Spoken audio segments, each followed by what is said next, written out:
social connections because she was going to all of the parties with Willie Brown. She was meeting all of the donors. She actually violated campaign finance laws in the process of doing this because Willie Brown was spending so much money on her through a separate PAC, which she claims she knows nothing about.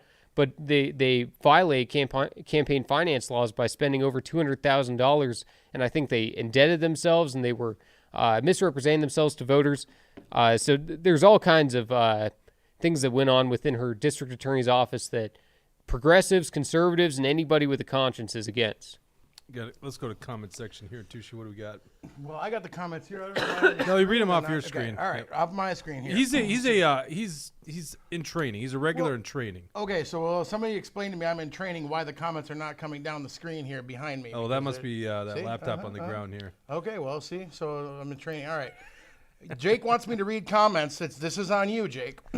Whiskey Tango Foxtrot. Her uterus is so scarred from STD she can't get pregnant. I'm asking you to read, like, Bill be judicious. If Kamala is the nominee, it would be always a get race comments between read? two candidates who have both taken shots to the face. Tucker 91 is the ear part of the face. I say no.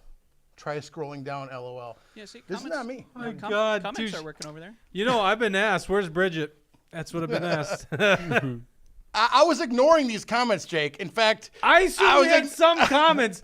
I saw a T, like, hey, T Wall, good to see you, the lovely T Wall. K Wall's up there. Comments, you got to give shout outs. Read the comments. You got to give shout outs. Napkin Nate.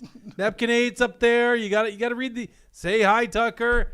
And what does he do? He somehow Bill Dingsfin always gets in on these things. There he is, right there All right. at the bottom. Oh, her uterus has been burdened by what has been. That's a good one, Tucker. Yeah. That's a really good one. All right. Sorry, Jesse. I wanted to bring in our audience, and I watched him like he's texting or something. I'm like, good God, he's just coming here for wings. That's all he's coming here for. Well, somebody was telling me I was supposed to read those filthy comments, and I said I'm not reading them. And then you interrupted me telling them that by you saying read the comments. Oh, Yeah, but I do see one comment from Tucker, You're the which boss. I'm not sure if I mentioned or not, but Willie Brown was married at the time, while he was dating Kamala Harris. So, even though it does sound like he was separated from his wife for 10, 15, 20 years, whatever it was, he was still married at the time.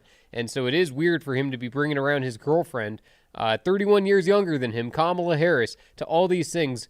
And, I've even heard that her mother defended it, saying, yeah, why wouldn't my daughter be able to use this guy for his power?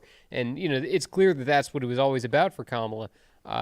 Some people choose to date older men for that purpose, and Kamala is one of them. And no wonder she attached herself to Joe Biden, right? You look at her history with someone like Willie Brown, she likes to attach herself to these guys who, when their time crumbles, she's going to be the one to rise up. So, literally, that's what just happened. Right. We watched it before for our very own eyes. last night, Biden finally spoke, confirming that he's still alive, right? I guess. Mm-hmm.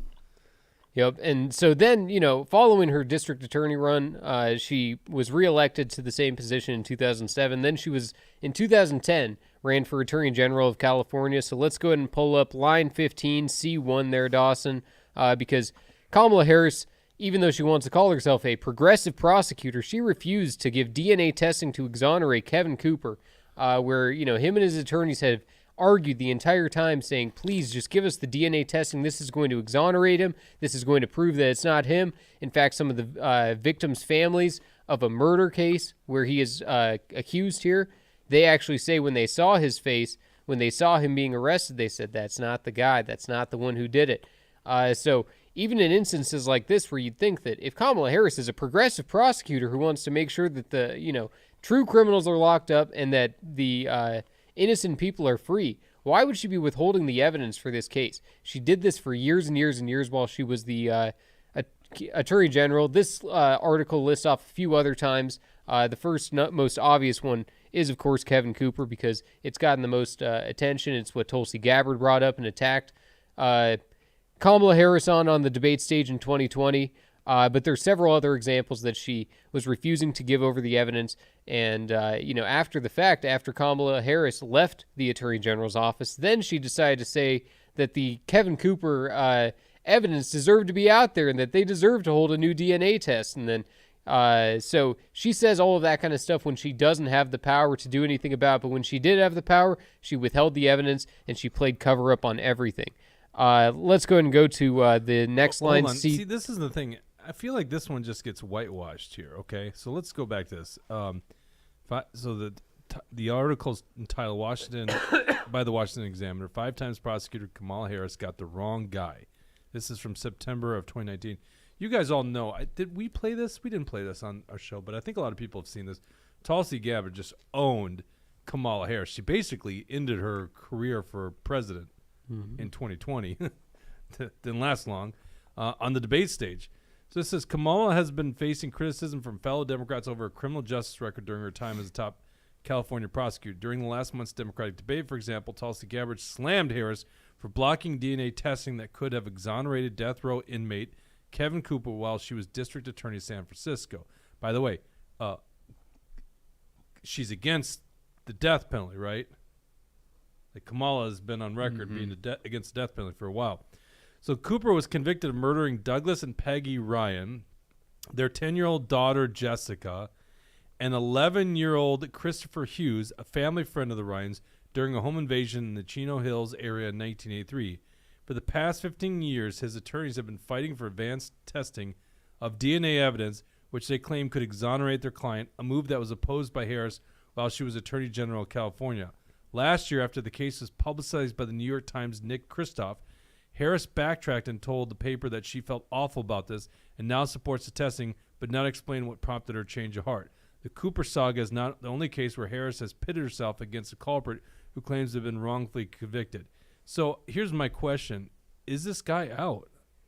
It doesn't say anything about that. No, I don't believe so. I was trying to do a little bit of digging into that, and as far as I understand, it looks like he is still in there. Gavin Newsom put out a statement saying that he believes that he is still guilty, and they rejected, any calls for new investigations and whatnot.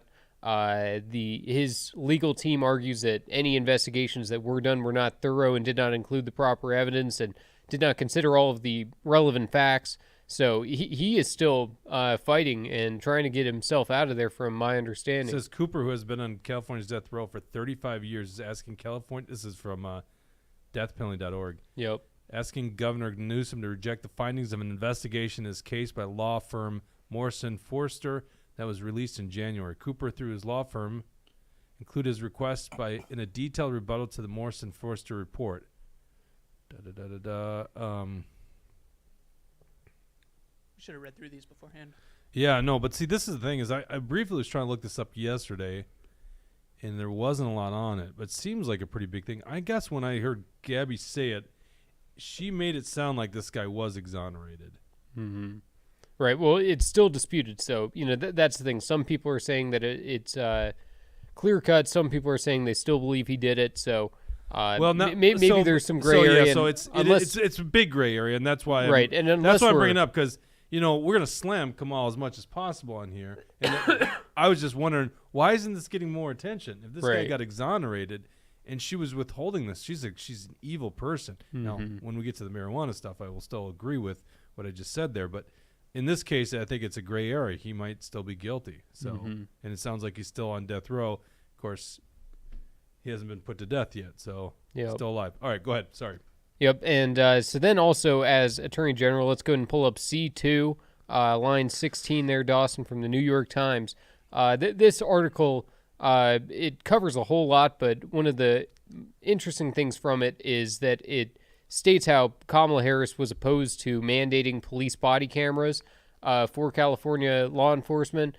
It's usually a good idea for all parties. I mean, even law enforcement, to my understanding, a lot of them prefer to have them too, because it covers their butts when crazy situations happen. When there's someone saying one thing, they're saying another. The video evidence always clears up what truly happened within a situation. So who knows why Kamala Harris was opposed to that?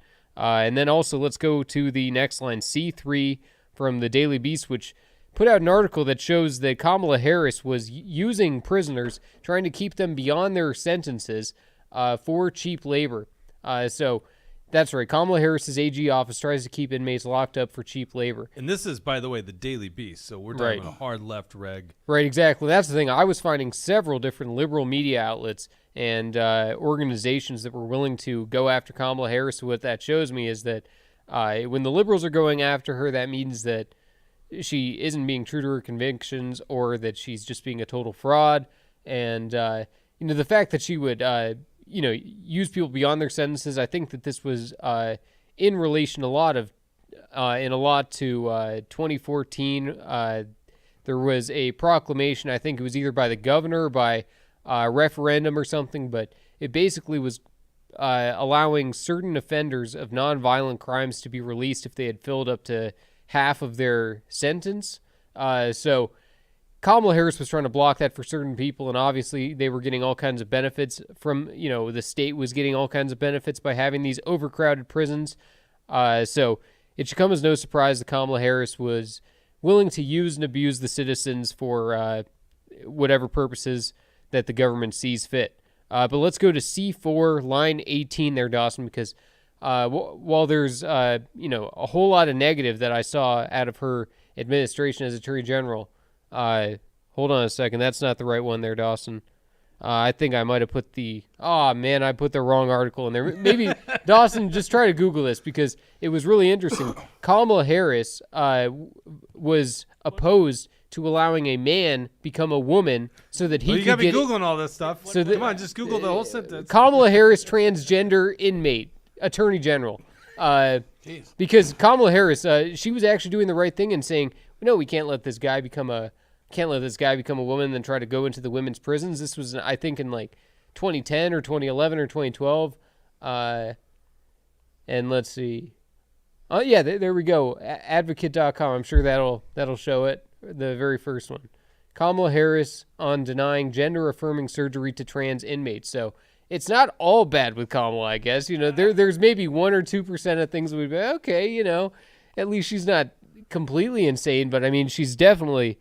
I don't know if she would take this stance today. Probably not. It would be really interesting for someone to question her on it. Wait, so this is Advocate, which seems to be an LGBTQ news thing. Stay informed on important LGBTQ plus news. Mm-hmm. And they're against her. When is this? What was this published? I can't see that. A date? 2019, it looks like. 2019, okay. Yep. Yeah. So this makes sense. During Going her after the presidential primary. run.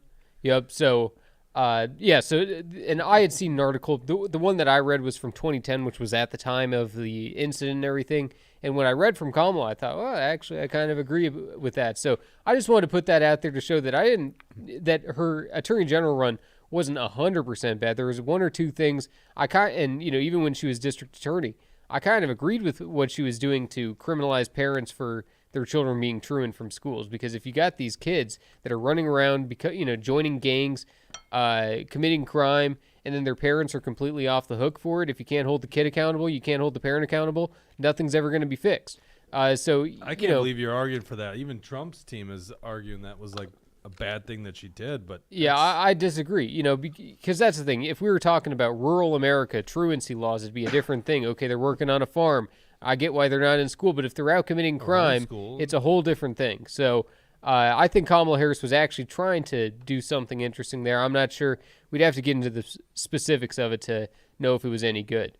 But, she was the chosen candidate for Attorney General in that race. That's the reason that she was selected for that position. There were a few people who tried to run against her at that time. One of the people who did run against her. Rumble rant. Oh, yeah? A mother was arrested for her child missing school because sickle cell anemia, Jesse. I did hear about that. So that was a specific case where I agree that she was over prosecuting someone who I think she had like a sick child or something like that. So what of course you're in that arguing for then situation, is selective prosecution. That's what your argument is. We should there's have laws and selectively prosecute them. Anybody believes in prosecutorial discretion. I think anybody believes in the concept of that. Not everybody, but I do. If people are carjacking you in Minneapolis, you can just let them go because they have a no. But obviously, circumstances, I wouldn't jail someone that uses marijuana. Well, speaking of jailing someone that uses marijuana, and Jesse mentioned this. Dawson, do we have? Yeah, I have it ready. Something for Throwback Thursday here. Oh my God! Throwback Thursday. Let's see if we can read this. I'll have to look on my screen. Yeah, it says today I learned criticizing a female. I can read it. Today I learned that criticizing a female attorney general for keeping nonviolent criminals in jail so that she could pay for these criminals $2 a day to put them in forest fires in California makes one a misogynist. So. It sounds pretty misogynist for you to point that out there. What about the next post down there for Throwback Thursday here? Let's see. You passed it up. Is it Dawson. this one? Hi, Paul. That's a It's- good one too, but we can look at that one Well, too. tell We us got what you want us to Seymour. look All right. at. So the This one? Supreme Court ruled in Brown v. Plata. I can't Plata. read that. That Yeah, it's too California's small. prisons are so overcrowded that they violate. Where did it go? Violate the Constitution's prohibition on cruel and unusual punishment. Who cares? If those animals didn't want to be kept in slavery and paid $2 per day to put out forest fires, they shouldn't have smoked marijuana, unquote, Kamala Harris probably. Yup. Right? And then the next one. I'm sorry. Are we just scrolling through? This is the Facebook final page? one Well, here. this is about the This is the prisoners fi- for this cheap is- labor. this is the Hold on final one second. one. Hold on Yeah. one second. Can Yeah. go back up? You remember when I unfriended you? Yep. You always bring that up. Yep. This is why I unfriended you, because I had too much noise on Facebook. This is Liberty Longbeard. What he does is you're with Jeff Miner, but you weren't with Jeff Miner that day, and 32 others. You weren't with those people that day. You just tag people in your posts. You get like 99 people nowadays, and then we all are like, "Hey, what I got tagged in?" And you're like, "You son of a bitch." So this next one here, Throwback Thursday, October 8th, 2020. It was a text message that I got from Joe and Kamala. And I said, Joe Biden and Kamala Harris can't win. Joe said that he and Kamala Harris can't win without my support. As interesting as it would be to find out whether or not these two would ban fracking as they both have promised, or if they would not ban fracking as they both have promised, and as interesting as it would be to find out whether or not they would pack the Supreme Court, I can't justify donating $12 to two people who have never apologized or shown a single iota of remorse for their lengthy history of promoting for-profit prison industry and locking up nonviolent people in cages for decades simply because those otherwise innocent people happen to like a certain plant. So this is our new presidential I didn't nominee, realize same as how important you were that Biden and Kamala would text you. Yeah. You know, it's actually funny. Somehow Trump Jr. got my number and he's texting me too. So we are like celebrities around here, right? It's unbelievable. These high, powerful people are texting us. Yeah, but then when I text him back, then he doesn't respond. Oh, Like, well, that like, sucks. Like Joe said, you got to donate to my campaign, and I was like, look, if you can have Hunter send me an 8-ball, I'll send you $200 to your campaign. It's a good deal. He can spare it. He got this huge, Burisma contract, right? So he can spare it. You need $200 for your campaign. It's win-win for all of us. But no, he didn't even respond to my text. So All right, now he read didn't some get more it. All right. comments, 'cause looks then like we're we had gonna a get- rumble ran here, right? Another rumble? that- No, that was the same. Oh, that was the same one. All right. Kamala calling 18 to 24-year-olds stupid needs to be replayed over and over in political ads. We like it. Wait, which one was that? I'm already forgetting that. It was like just the other day, wasn't it, where Kamala was talking to a group of old people and she's like, 18 to 24-year-olds they're stupid. Oh, yeah. It's like, yeah. Yeah, That's a good I point. mean, it's somewhat factual. Ukraine is a country and it is in Europe. She's spitting bars. I Sometimes think. 59-year-olds are stupid. Cindy Lou, props to Tushy, juvenile chatting today. Of course you didn't read that one. Oh my god. Cindy Lou also said we have to remember that some prisons are for-profit entities. Trafficking people under any circumstances is not American. Right, yeah, I know. Big problem there. All right, continue, Jesse.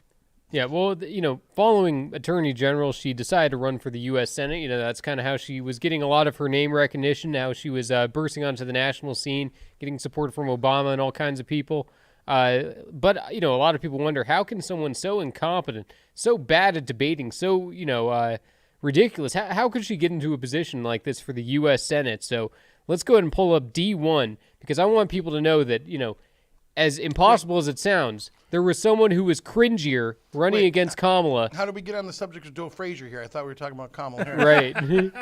But there is someone who is cringier than Kamala Harris running against Kamala, and you'll see. Let's just play the video, Dawson, D1, and people can see exactly why Kamala Harris was able to win this thing.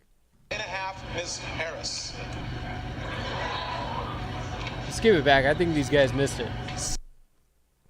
That's pretty bad. So there's a clear difference between the candidates in this race. Half, Ms. Harris. That's gnarly. So there's That's gnarly. Okay. Yep, so- my audio was off. So Okay. why did she do? What was that thing? What She was that? dabbed. Yeah, but I can't remember where the dab came from. That was like old school reference. Yeah, it's just like it's ridiculous. Do you remember? Like, what was that 6 years ago now? Yeah, I just think it's funny how you're calling it an old school reference. It's an and that old was- school. It's like the way things move now. Like Is anyone going to remember Haktua in a year? That's BS. Nobody knows what that is. Genuinely. Everyone talks about Haktua. No one's going to know what that is in a year. The reason that everyone's talking about Haktua means that you've fallen for it. You've fallen for the media.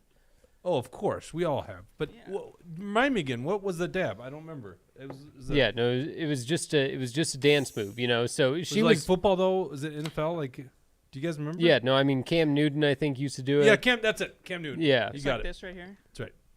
It's like that one. Yeah, that's a dab. And so basically, is that a Trump impersonator? Yeah, that's a dab. But basically, you know, so Kamala Harris, you know, she's running against this lady who somehow is crazier than her, and actually her opponent said, and I'm going to be meeting with the Native Americans, blah, blah, blah, blah, blah, blah. And so, you know, so things were not going well for her opponent's campaign. It was a pretty easy campaign for Kamala to win, you know, and after she did that dab on TV, Kamala said, okay, well, there's a clear difference between my opponent and I. So she was able to look. She was running against that lady. Remember that was running in St. Paul's City Council? We had this on the show. Oh, I kind of remember that. Yeah, Oh, no, it's basically that. But you know, and so Kamala Harris had a super easy path to, you know, becoming a U.S. senator, because that's, you know, in California they have a jungle primary system where they have a big primary where everybody is listed, Republican, Democrat, Libertarian, otherwise. They're all on the same ballot. The top two finishers move on to the next runoff election. In that case, it was two Democrats. So, you know, people were basically forced to choose between those two. And at the time, you know, people were being told Kamala Harris is, you know, the more conservative choice, even though really she's just in the hands of corporations and, you know, big tech. She was a big friend of big tech while she was the attorney general. She is not going to be a whole lot of help when it comes to busting some of the social media monopolies. And I think that she is going to continue to, you know, I mean, just look at what happened to California during that time. You know, it was a big tech boom, and they obviously, the Silicon Valley elites, they all supported Kamala Harris. One of the people who ran against Kamala Harris for attorney general actually at the time was Ted Lieu. People probably know who that is because they see him during all those committee meetings in the U.S. House. He's in the leadership of the House Democrats. And he's actually probably worse than Kamala because he's competent and he's evil. So Kamala's evil but just incompetent. And then, of course, you know, Kamala Harris decided to run for president in 2020. Let's go ahead and pull up E1 Dawson on line 22. People probably have seen this, but this is a throwback to Kamala Harris going after Joe Biden for eulogizing KKK leaders at funerals and also the federal busing policies he held with people like Strom Thurmond. So let's go ahead and pull up that clip on E1 Dawson. Jake, you said that your audio wasn't working, right? It's working now. It just wasn't plugged in. Oh. Must have been the... I swear, somehow things come unplugged. Well, it's probably the customer we had yesterday that changed. All right, here you go. Racist.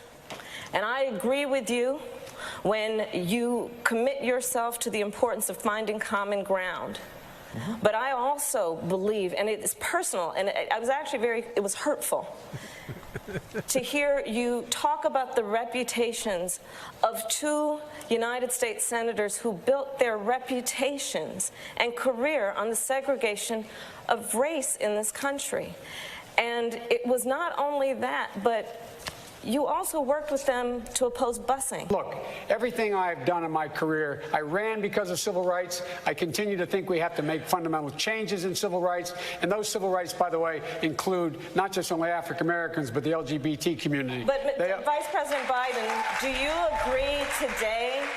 agree today that you were wrong to oppose busing in America then? No, do you agree? I did not oppose busing in America. What I opposed is busing ordered by the Department of Education. That's what I opposed. Well, I there did was not a failure of states to integrate public schools in America. I was part of the second class to integrate Berkeley, California public schools almost 2 decades after Brown v. Board of Education. Because your city council made that decision. It was a local decision. So that's where the federal government must step in. That's why we have the Voting Rights Act and the Civil Rights Act. That's why we need to pass the Equality Act. That's why we need to pass the ERA, because there are moments. Okay, that's good right there. So, obviously, she went on the attack. That was the first Democratic debate of 2020, or maybe it was night 2, whatever it was. It was the first time that she had been standing on the stage for a Democratic debate. She lined up against Joe Biden. She wanted to point out that she thought we could use the race attack on him. And, it initially did help her in the polls. Joe Biden dropped a little bit in the polls. She jumped up in the polls.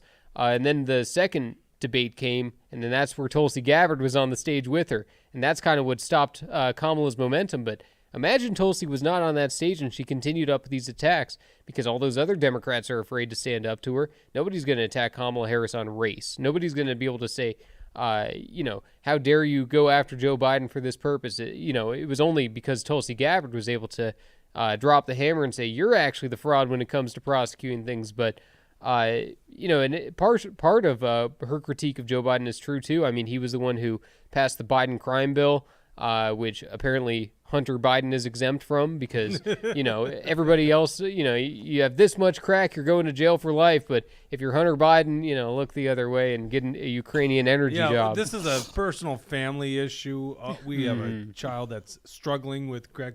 But everyone else, if you have that much crack cocaine, you go away minimum 5 years. Is what Joe Biden and that's said. the thing. I'm against the crime bill, even Correct. including Hunter Biden. Like, Yes. I don't think Hunter Biden should be charged for these drug crimes and whatnot. Gun crimes. What's a gun crime? No, his gun crime is bullshit. It's because he was using illegal drugs, according to the government, and purchased a firearm.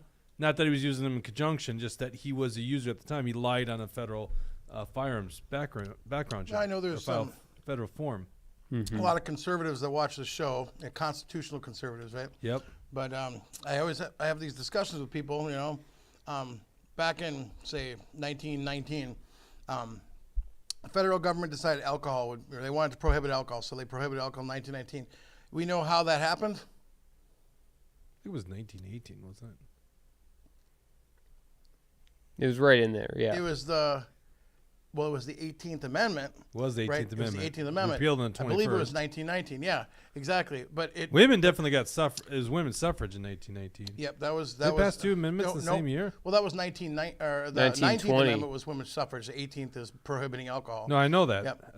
Maybe I have my years off. But anyway, so when they decided to prohibit alcohol, what did the government do?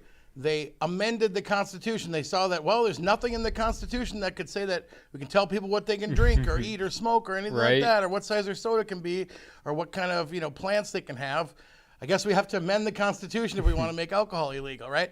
And then I'm trying to remember what changed between then and Nixon's presidency, Right. It's like, and all these people, drugs are so bad. I'm like, but you're a constitutional conservative, right? Yes.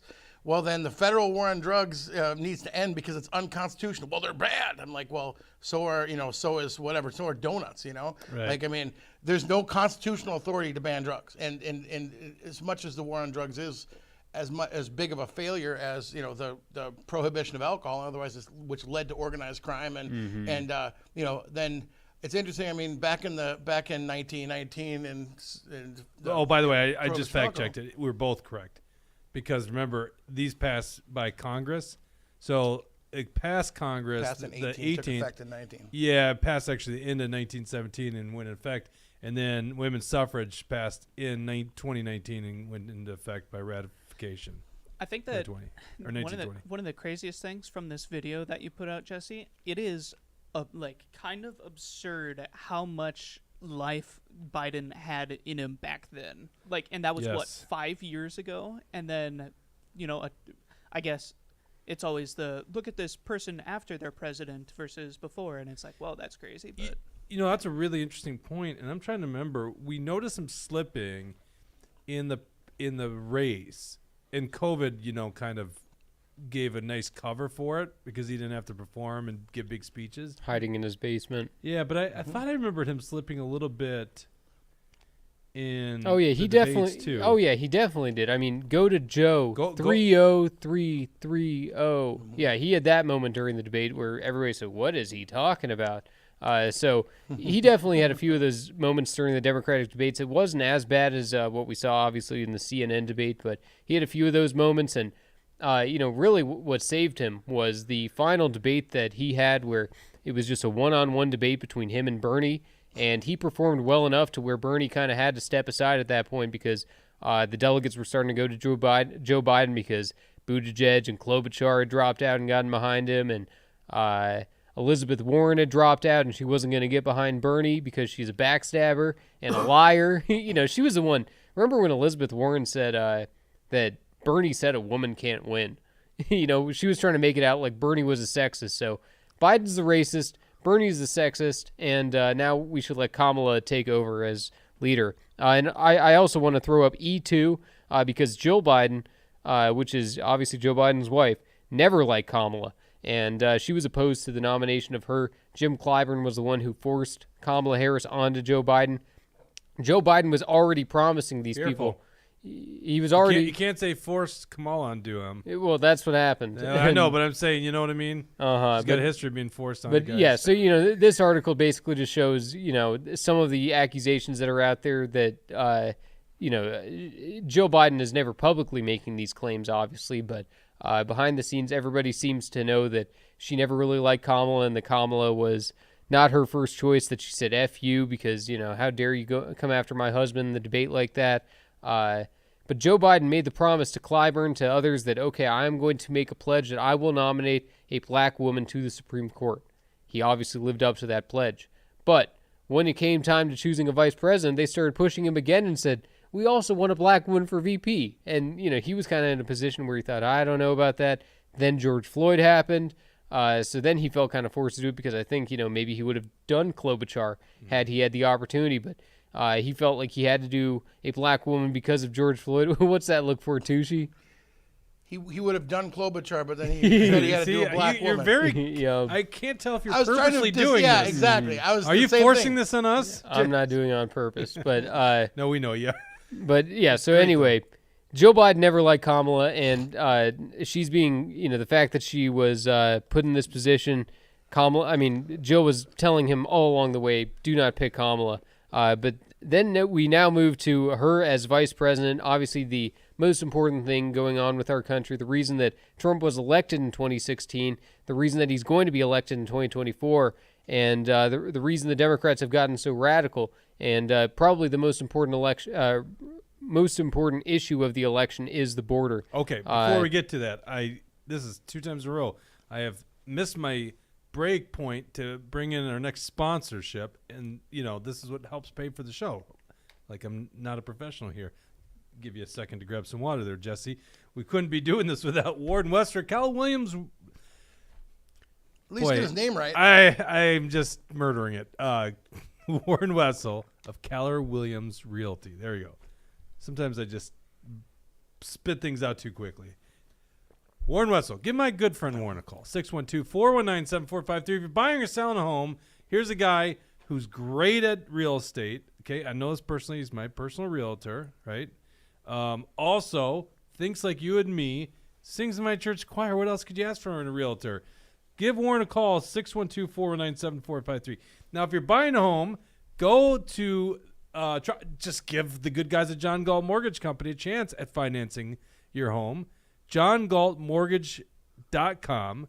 This is Andrew, Tim, and gang.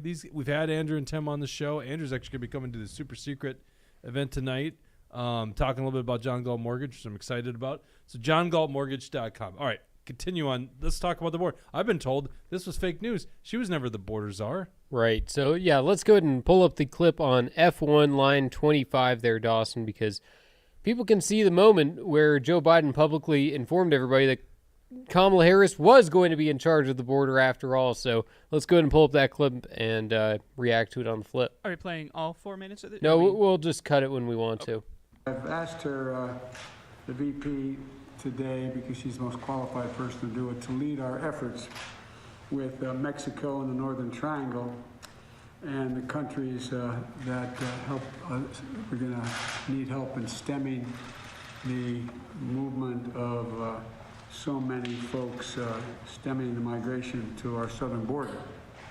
And, back when I was vice president, I got a similar assignment, but one of the things we did was we made sure that we got a bipartisan agreement with Democrats and Republicans to provide over $700 million to the countries in the Northern Triangle to determine the best way to keep people from coming is keep them from wanting to leave.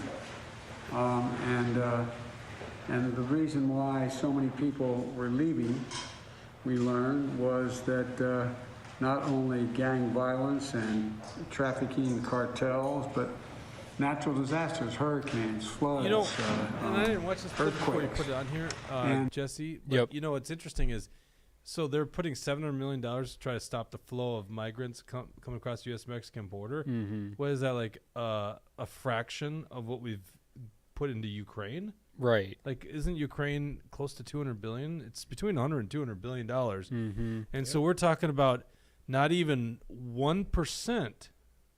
We're talking about, like, what are we talking about here? Let's just go on the high end of that. We're talking about like 0.4% of the money that's been given to Ukraine has gone into the supposed way to stop the migration U.S.-Mexico border. Now, Right. let me interject here. This is what really pisses me off, okay?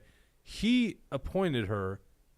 Do we know if he used the word czar, or is that just terminology? That Right. came I from think media? that's where the media is getting people, because they're saying, I think that's why they're able to say that it's not true. She's not the border They czar. just lie out through their Right. teeth because But she's in very charge of the clearly border. she's in charge of it. And, it's very common in parlance in Washington, D.C., which is also very common in Moscow, to use the term czar. That's just what is done, right? Yeah. So here is a montage. This is F2. A montage of the media speaking on both sides of their mouth, because right now they know that the border is a massive issue with voters, and Kamala's got, egg in her face on this issue. Listen to them talking on both sides of their mouth. This is the lying corporate media for you. Which one is this? F2. Just right below that last one you did. Gotcha. That's the one link I sent. Yeah.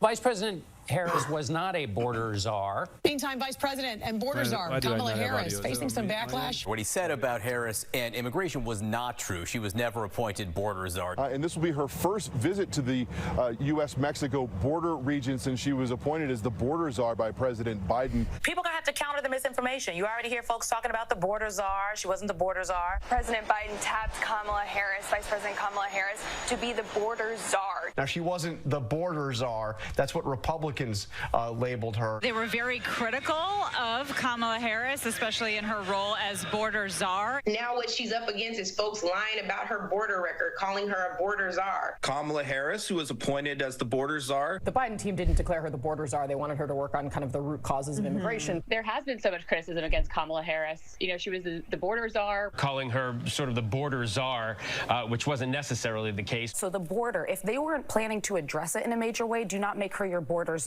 She met with some of the Northern Triangle countries, but nothing has effectively changed. Oh my God! I just noticed from the comment section back from the grave is failed candidate. I guess I had conflicting news that he succumbed to the heat of the Iowa bike race. So I guess that's not true. He didn't pass away. We still have failed candidate in the comment section. Mm-hmm. Yeah, but it's no, a miracle. Hallelujah. Yeah. No, I mean that video. I mean, for them to be saying that, they said, she's not the border czar. She's in charge of dealing with issues related to immigration. It's like, what do you think a border czar is? That's exactly the position. And so, they have to try to cover it up after the fact, I guess, because they know that they can't explain for Kamala Harris's record on the border. When she was told, please go to the border, everybody was asking her to go to the border while she was elected vice president. She had that famous interview with Lester Holt where she says, we've been to the border. He says, you haven't been to the border. She said, well, I haven't been to Europe. So, that's where Kamala Harris is on things. And an interesting thing about Willie Brown that I think I forgot to mention is that there's articles out there that he wrote in 2020 where he said Kamala Harris and no other Democrat can beat Trump. Now he's saying, of course, Kamala can win. He's 90 years old. Not that he's probably thinking clearly, but, he's saying Kamala Harris can beat Trump. Just a few years ago, he was writing Kamala Harris cannot beat Trump. He also said in another article, Kamala Harris should reject the vice presidential role from Joe Biden. So, this Willie Brown's got views from all over. And, it's crazy that guy is going to be the one who is, potentially crowning the Democratic presidential candidate here. We'll see how the DNC convention actually ends up working, what they do with this virtual roll call, how the states end up voting. I think there's going to be some of them that are going to try to vote for uncommitted or, some kind of no endorsement type situation or something. I wish that there was a Democrat willing to stand up to Kamala Harris and try and take on this fight. You'd think the Democratic strategist would be saying, hey, we're going to lose with Kamala. What are we doing? Unless they just plan on rigging this thing. The DNC convention is going to be a lot. We'll learn a lot from it. I'm not betting money on Kamala winning that thing right now, even though everybody's saying she's got the delegates. She's definitely got Minnesota's delegates behind her. But they're not bound. The delegates are not bound. Right. So that means that, and by the way, that could be fake news too. I don't know how much I believe it, although the Democrats seem very giddy. The voting doesn't start until August 1st. This is all virtual. It looks like they have a period of up to 5 days each candidate to make the case for nomination to delegates before voting begins. Well, hold on one second. I thought it went over multiple days. I'm not quite convinced how it's going to work. Right. All they've said is that it's going to... The physical convention is not till the 19th. Right. But all they've said is that the virtual roll call will happen sometime between the 1st and the 7th, I think. Okay. So it's going to happen sometime in there, but it's only going to be a one-day thing, I think. Yeah, good point. I was just thinking the window, but okay. Mm-hmm. One other thing, and we're a little pressed for time, so we got a really good post show for you supporters. If you're not a supporter, you're going to want to be a part of the post show, because on this show we don't just go after the Democrats, that are ruining this country and not really protecting democracy by ignoring democracy, right? We also call out the Republicans, the Republican establishment that do bad things. I think we got a clear violation by the Minnesota GOP on something that just came to my desk here this morning. So this will be interesting. We'll do that on the post show. If you want to join that, go to Rumble, click join. And it's $8 a month, by the way. That helps the show too. Our sponsors like Alpine Cabinetry and St. Cloud, thanks for sponsoring. Speaking of St. Cloud, Donald Trump and J.D. Vance will be speaking in St. Cloud on Saturday. Mm-hmm. We're going to try to send Jesse up there and Dawson up there. Well, I'm going regardless. Well, you're going regardless. Yeah, I'm trying to get you guys press credentials. Before then, Wiesenberg is doing a rally, a pre-Trump rally, right? This is in Little Falls. You know more about it? It's at the game farm.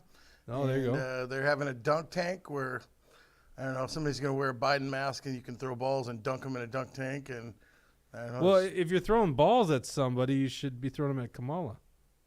That's right. Well, actually, I haven't really talked to Nate about the dunk tank since the stuff came up with Biden. It could actually be. I mean, if we could get it, if Nate could find some ladies to maybe wear a bikini and go in the dunk tank, that might be even more lucrative to throw balls at them.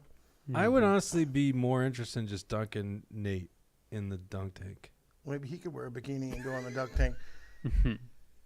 Maybe you could. Well, I certainly could, but I'd be leading some door knocking and maybe you can sell some mirrors while you're at it. I do have some mirrors. Oh, there you go. So for the people that don't get that reference, we have news of some GOP. You don't even know this. Yeah, I can't wait. I can send it to Dustin. Is it Rhino Ron falsely claiming to be GOP endorsed? Let's talk about that too. Rhino Ron we have two. We have three. No, we have three actually. Or maybe Rhino Ron lying about his record on immigration. Yeah, we have a Canon 41 that's using the Republican logo and he's not endorsed. Yep. But this one's just a clear violation. It involves the Minnesota GOP. It's like it's clear as day. They're doing something wrong. This is in Brian Johnson, which is what you know what the House district is? I knew what it was, but I thought it was a secret for the post show. No. We'll get into exactly what it is. I just wanted to mention all the ways that Ron Kreischer broke the law in the last 10 days. Okay. Before the filings come out. There you go. So here we go. We got this in the post show. If you want to be part of the post show, if you're a subscriber, you know what to do. You just go to locals. If you're not a subscriber, on a Rumble page, you can do this after the fact, by the way. You don't have to be watching this live. So if you're watching this after the fact, you just go to our Rumble page. You click on join. $8 a month or annual $88. You get a month off. Helps support the show. Helps us get out there to the rally. Get our news truck's almost done, by the way, which would be really cool. No, it's not almost done. It's so far away. It could be almost done, but There's so much we want to do. We want to put big LED monitors on that thing, which would be sweet. So anyhow, we're going to get into that in the post show. Thanks very much, Jesse, by the way, for all that on Kamala Harris. Yeah, there's still so much I got to dig into her. You know, I feel like I've just scratched the surface. I know that there's a whole lot more to dig into. And if she's really going to be the candidate that we're running against, if it's Trump versus Kamala, bring it on. I mean, that's the best matchup I've ever heard in my life. All the Democrats always said that she would lose to Trump. So now they're running her. I can't wait to be able to beat her. I think that she deserves this. You know, she deserves her comeuppance. And I think there's no better man to do it than Trump. Glenn Cotton in the comment section, because Tushy doesn't read comments, is asking, what time is the rally at? Do you know off the top of your head, or do I need to look this up? I know it was sent to me. Do you know? I know where I can find it. Although it's in a thread where we share so many memes. You and I are in that thread. Let me see. I know I got it somewhere. Oh my God, the Harris memes in this thread. I'm trying to find it here for you, Glenn. Before we sign off, it's got to be somewhere. Glenn. It's got to be somewhere in here. Was it sent to me in an email? Maybe it was in the email. 1 second. Okay, it is 3 to 7. 3 to 7, and and it's at the game farm outside of Little Falls, right? Just outside of Little Falls. Yep. Awesome. All right. Join us in the post show. You guys will enjoy this. This is stuff you won't hear from anywhere else. Sorry we don't have much time. And if some of these rhinos take their illegal posts down, then we'll know that we have moles on the post show. We'll there you go. Yeah, I guess so. We just don't. I'm sorry we don't have much time, but we got a big event, a super secret event here at the headquarters tonight. So I got to be quick. I got to do this post show, and then we got to move on. So thank you guys for tuning in, and we'll see you next Tuesday.